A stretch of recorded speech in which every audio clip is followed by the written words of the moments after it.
Santelli here live at CME HQ with the breaking news of the morning post-Fed rate cut. The current account balance is going to be out shortly along with Philly, but initial jobless claims is hitting the wires, 219,000, much less than we were expecting. That follows a 1,000 upward revision of last month to 231,000. 219,000 would be the smallest month-over-month initial jobless claims since the third week of May, when it was 216,000. On continuing claims, we remain above 1.8 million. However, it is less than expected, 1,829,000. Last month, subtle revision lower. So sequentially, last month was 1,843,000. It is lower. 1,829,000. The current number is the least since the first week in June. Okay, now we see Philly business outlook expected unchanged, comes out at 1.7. Once again, every number going all the way back to December.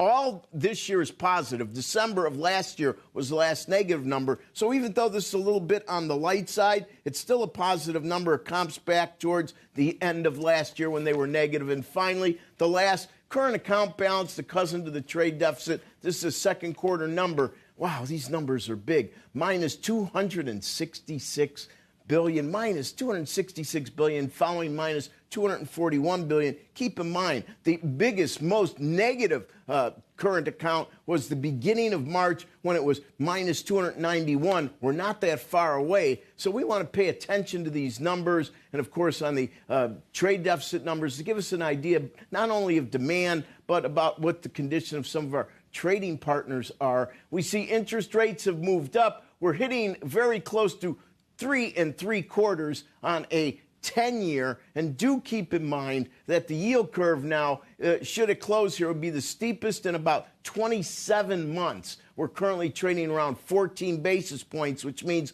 a 10-year is 14 basis points higher than a 2-year. And it isn't only that part of the curve that's steepening. You have 2s to 10s, as I mentioned. You have 3s to 30s, 2s to 5s, even some looking at 3s to 5s. And we want to continue to monitor these. Why? Well, let's see, because 3-month average on jobs, 116,000, 6-month average about 163,000. The unemployment rate of 4.2% doesn't sound that horrible to me, and I think that when you consider inflation hovering closer to 3 than 2, it certainly explains why the long end is kind of looking the way it is. Short rates, of course, are kind of tied to the Fed, so 2-year note yields right now are the only maturity whose yields right now are a bit lower, and I'm only talking a tad lower than they were yesterday on their close. And finally, my last point, I know equities are doing better today, and you really need to monitor that, because yesterday in the S&P and the Dow Jones Industrial Average, we came within a whisker of what is known as a key reversal. New all-time high prices and almost closed below the previous day's low. And I'm talking by little amounts that we did not do that. Becky, back to you.